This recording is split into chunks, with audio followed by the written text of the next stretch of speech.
Je suis Bénédicte Apoué, je suis chercheuse au CNRS et à l'École d'économie de Paris et je suis affiliée à la chaire Hospinomics. Et aujourd'hui, je vais donc vous parler des inégalités sociales de santé dans l'enfance. On a observé des inégalités sociales de santé chez les adultes depuis très longtemps. Par exemple, aujourd'hui, en France, en ce qui concerne la mortalité, il existe une différence d'espérance de vie entre les cadres et les ouvriers d'à peu près 6 ans pour les hommes. Et pour les femmes, on observe également une différence qui s'établit à 3 ans. Donc une différence moindre, mais qui reste significative. Ces différences sont donc observées pour un certain nombre d'indicateurs sociaux. Donc là, je viens de parler de la profession, mais on pourrait aussi les retrouver en ce qui concerne le patrimoine, le revenu, le niveau d'éducation, et aussi un grand nombre d'indicateurs de santé, outre la mortalité, comme par exemple les maladies chroniques. Ces inégalités de mortalité sont plutôt restées stables à travers le temps au cours des dernières années. On a un certain nombre de difficultés à bien comprendre l'origine de ces inégalités. En économie de la santé, on fournit trois explications de ces inégalités. Une première explication dit que le statut socio-économique aurait un effet sur la santé. Donc, par exemple, une personne dont le statut socio-économique est plus élevé pourrait avoir accès à des soins de meilleure qualité, pourrait vivre dans un environnement plus sûr, pourrait avoir accès à de la nourriture de meilleure qualité aussi, ce qui se traduirait par un meilleur état de santé. Une deuxième explication est l'explication exactement contraire, donc qui dirait que la santé a un effet causal sur le statut socio-économique. Donc par exemple, un individu en meilleure santé a un niveau d'éducation plus élevé grâce à sa meilleure santé, est plus productif dans son travail, ce qui se traduirait par un statut socio-économique plus élevé au final. Et enfin, il y a une troisième explication de ces inégalités, donc qui donne un rôle important à des facteurs dits inobservés. Donc par exemple, certains individus se projetteraient davantage dans le futur, donc en économie on dit auraient une préférence pour le présent plus faible, ce qui se traduirait par un meilleur statut socio-économique et par un meilleur état de santé, et créerait donc une corrélation entre les deux variables, sans que pour autant il n'y ait aucun lien causal entre elles.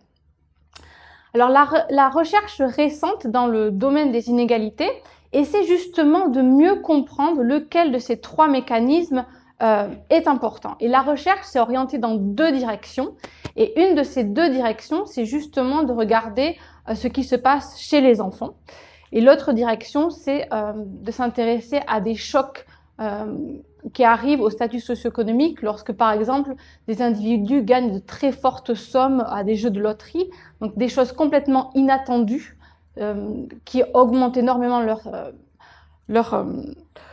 leur niveau de vie, et de regarder si ça a un effet sur leur état de santé. Donc moi, ce qui m'intéresse plutôt, c'est ce qui concerne les enfants. Alors, pourquoi s'intéresser aux enfants ? D'abord, il y a une raison simplement méthodologique qui est que les enfants dans les pays développés ne travaillent pas, en règle générale, et que donc leur santé a un effet assez limité sur le statut socio-économique de leurs parents. Donc la recherche récente sur les inégalités sociales de santé s'est orientée dans deux directions. Une première direction concerne l'utilisation de chocs de statuts socio-économiques qui ne sont pas anticipés. Donc par exemple, lorsqu'un individu gagne de façon très soudaine une énorme somme d'argent, par exemple à des jeux de loterie. Et la deuxième direction a consisté à se pencher sur ce qui se passe pour les enfants.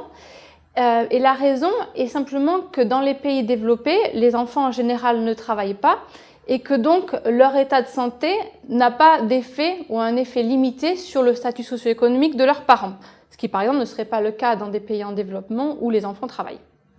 Si on s'intéresse à la santé des enfants, c'est pour plusieurs raisons. C'est parce que cet état de santé a des effets de court terme et des effets de long terme sur le niveau d'éducation par exemple, mais aussi sur leur état de santé à l'avenir. Donc par exemple, si on s'intéresse à l'effet de court terme sur leur niveau d'éducation, il a été montré à partir de données canadiennes et de données américaines que des enfants qui sont atteints de troubles de l'attention, donc d'hyperactivité, voient leurs résultats scolaires impactés négativement, même lorsque les troubles sont assez mineurs. Et en ce qui concerne l'effet de long terme sur la santé, il a été documenté et il s'explique en partie par le fait que des habitudes de vie prises dans l'enfance généralement se perpétuent à travers le temps. Donc, je vais maintenant présenter les principaux résultats concernant les inégalités sociales de santé dans l'enfance. D'abord, il a été montré qu'il y a des différences sociales dans le suivi des grossesses, dans le poids à la naissance et dans la probabilité de décès chez les très jeunes enfants.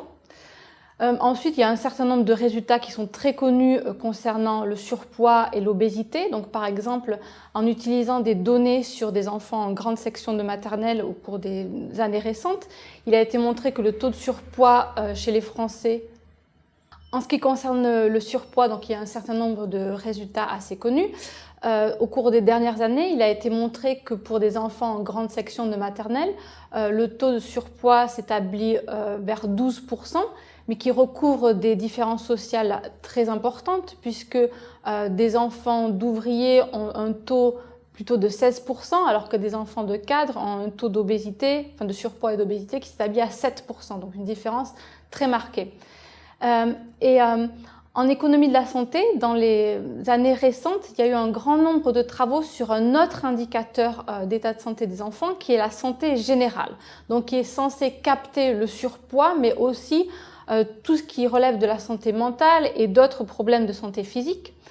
La première analyse a été menée sur des données américaines et a montré des différences sociales de santé pour tous les groupes d'âge entre 0 et 17 ans et a aussi montré que ces inégalités s'accentuent avec l'âge, comme si le statut socio-économique des parents jouait un rôle cumulatif sur la santé des enfants. Cet article a été répliqué Cet article a été dupliqué dans d'autres pays, en commençant par le Canada, et il a été montré qu'au Canada, en dépit d'un accès aux soins universel, il y a aussi ces inégalités et elles s'accroissent avec le temps. Et j'ai mené des travaux avec Pierre-Yves Joffard sur des données françaises et nous retrouvons aussi ce résultat, c'est-à-dire des inégalités, et il semble aussi qu'elles s'accentuent à mesure que les enfants grandissent. Donc, les inégalités sociales de santé sont aussi visibles au niveau territorial, puisque certaines zones, en particulier les zones d'éducation prioritaire, ont des taux de surpoids, par exemple chez les enfants et les adolescents, supérieurs à d'autres parties du territoire. Donc, la question centrale devient qu'est-ce qu'on peut faire du point de vue des politiques publiques pour lutter contre ces inégalités ? Alors, l'apport majeur des sciences économiques est de dire qu'il ne faut absolument pas se contenter de mesures liées aux soins, puisque les soins ont certes un effet sur la santé, mais en aucun cas ce ne sont les déterminants majeurs de l'état de santé. Donc, de façon récurrente, les économistes disent qu'il est nécessaire de mettre en œuvre des politiques beaucoup plus globales que simplement favoriser l'accès aux soins. La prise en considération des inégalités sociales de santé en France par les décideurs publics est assez récente. Donc pour les adultes, elle date d'environ 2009 avec un rapport du Haut Conseil. Non, je vais pas y arriver. Je vais pas retenir. Non, mais dans ce cas-là, c'est pas grave. On mettra 2009 le rapport du Haut Conseil. Ça fait sens. Je le lis et après on mettra un slide dessus, d'accord ? Ouais, parce que sinon j'arrive pas. De toute façon, les gens ils vont pas se dire ah, ils ont mis un slide parce qu'il a dit non. C'est ça. Ok. La prise en considération des inégalités sociales de santé par les décideurs publics est assez récente en France. Donc, de façon générale, elle date de 2009 avec la remise du rapport du Haut Conseil de la santé publique sur les inégalités sociales de santé. Et pour les enfants, elle est encore plus récente puisqu'elle date de 2011 avec un rapport de l'Inspection générale des affaires sociales. Donc, ce qui est très important dans ce rapport de 2011, c'est qu'un accent est mis sur le fait que la réduction des inégalités sociales de santé dans l'enfance doit être explicite. Ouais. La prise en considération des inégalités sociales de santé par les décideurs publics en France est assez récente. Elle date du tournant des années 2010, donc avec deux pas importants. un pas important qui est représenté par la remise du rapport du Haut Conseil de la santé publique sur les inégalités sociales de santé en 2009, et un autre pas important qui concerne spécifiquement les enfants et qui est un rapport de l'Inspection générale des affaires sociales qui a été rendu en 2011. Alors, ce qui est assez important concernant ce deuxième rapport, c'est qu'il est recommandé. Alors, ce rapport de 2011 recommande de faire de la baisse des inégalités sociales de santé dans l'enfance un objectif explicite des politiques publiques et donne plusieurs pistes. Donc, une des pistes serait un soutien à la parentalité. Une autre piste a trait à des actions qui pourraient être menées au sein des écoles, donc qui impliquent notamment les médecins scolaires et les cantines. Et il y a également d'autres pistes qui sont proposées, notamment concernant l'accès au logement. Ce rapport de 2011 mentionne plusieurs axes pour baisser les inégalités sociales de santé. Un axe concerne l'amélioration de l'habitat privé, un autre, ce qui pourrait se faire au niveau des écoles, et un troisième, un soutien à la parentalité. Bon, d'autres idées sont également développées, mais ce qui est important de voir, c'est que ces axes ne mettent pas seulement l'accent sur les soins, mais bien sur des actions sociales beaucoup plus larges. Donc, pour conclure, les inégalités sociales de santé qui sont observées chez les adultes possèdent des racines dans l'enfance. Du point de vue des politiques publiques, il est important de tenir compte non pas juste de l'accès aux soins, mais de mesures sociales beaucoup plus larges. Et enfin, un dernier point qui est très important pour les économistes et qui a trait à la nécessité d'évaluer les politiques qui seront mises en œuvre, et donc notamment en calculant, en évaluant leur coût-efficacité, afin d'éviter de poursuivre dans des voies qui en fait s'avèrent assez inefficaces et trop coûteuses. Enfin, un dernier point a trait à la nécessité d'évaluer les politiques qui seront mises en œuvre, notamment en estimant le coût-efficacité de ces mesures, afin d'éviter de persévérer dans des politiques qui en réalité sont trop coûteuses avec une efficacité trop modérée.